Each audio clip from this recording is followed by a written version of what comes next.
अब कल से बहुत हाई प्रोफाइल एक वैचारिक टकराव इस देश में होने जा रहा है। अमिताभ जी ठीक कह रहे हैं कि 2019 में भी ये वैचारिक टकराव हुआ था, लेकिन तब भी मोदी भारी पड़े थे और मोदी को व्यक्तिगत रूप से लोग टारगेट करते हैं, शायद मुद्दों पर उनको घेरने में असफल होते हैं। ये उनकी जीत का भी बड़ा कारण है। आप क्या मानते हैं कि अब राहुल गांधी में कोई बदलाव आया है, उनकी छवि पहले के मुकाबले बदली है?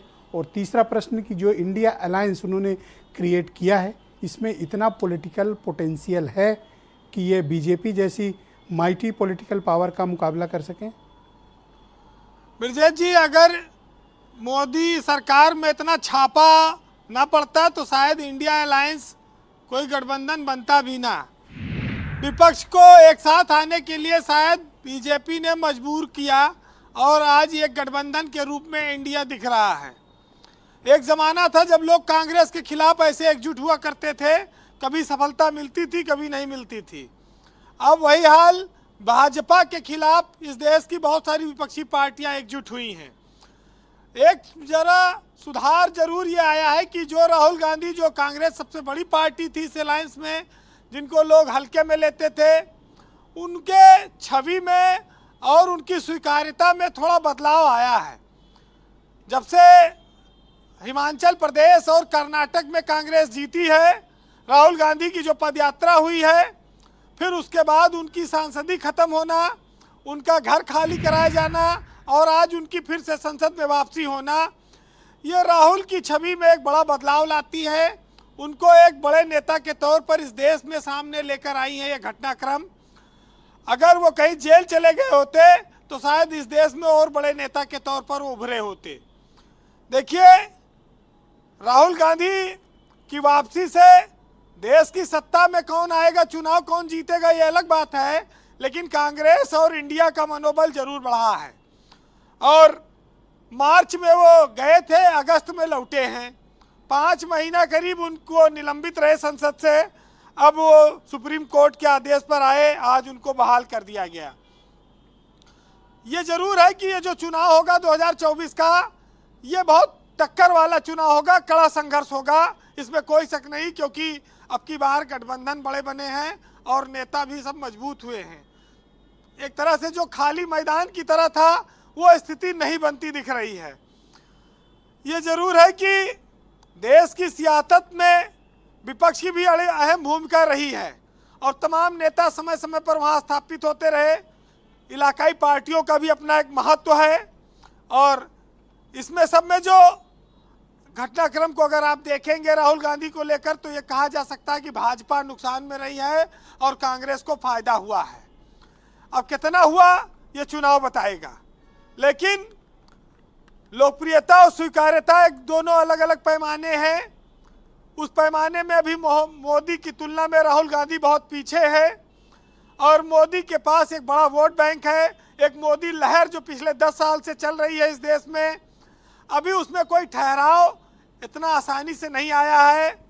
अभी उनके पास बहुत सारे योजनाएं हैं, बहुत सारी चीज़ें हैं, धर्म है, बेरोजगारी की बातें जरूर होती हैं, बेरोजगारी, महंगाई, महिला सुरक्षा की बातें होती हैं, लेकिन जब जब धर्म आ जाता है, हिंदू मुस्लिम आ जाता है, लोग इन सब चीज़ों को भूल जाते हैं।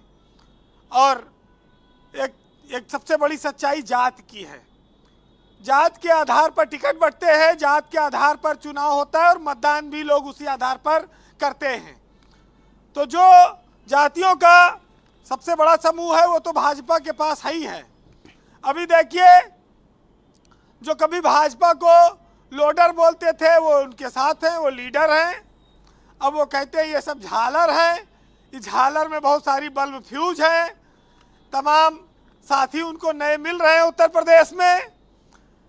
कांग्रेस बीजेपी के मुकाबले खड़ी तो हो रही है, लेकिन अभी कितनी खड़ी हो पाई है ये 2024 के चुनाव परिणाम बताएंगे। ये देखिए, हम जब नेताओं पर माहौल की बात करते हैं तब ये देखते हैं कि राहुल गांधी अभी नेता विपक्ष में हैं। बीजेपी के पास तमाम सारे हथियार हैं, चुनावी योजनाएं हैं, रेवड़ियाँ भी हैं, और मोदी और अमित शाह, योगी, ये सब इनके पास बड़े बड़े चेहरे हैं। देश की जनमानस में भले ही अभी विपक्ष एकजुट हुआ हो, लेकिन भाजपा के पास हिंदुत्व, राम मंदिर, ज्ञानव्यापी और तमाम सारे ऐसे मामले हैं जो उसको लाभ पहुंचाते रहे हैं। ब्रजेश जी, हमारी आज इस डिबेट में एक ऐसे नेता भी बैठे हैं जो जिनकी पार्टी और नेता मंत्री बनने की लाइन में है, लेकिन शपथ ग्रहण में लेट हो रहा है।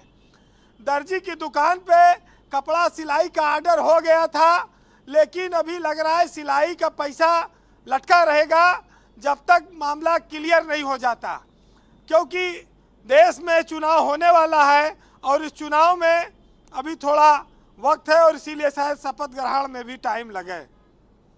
वैसे एक चीज़ ये कह सकते हैं कि राहुल गांधी जिस संघर्ष के दौर में हैं, अभी उनको बहुत सारी परीक्षाएं और देनी पड़ सकती हैं।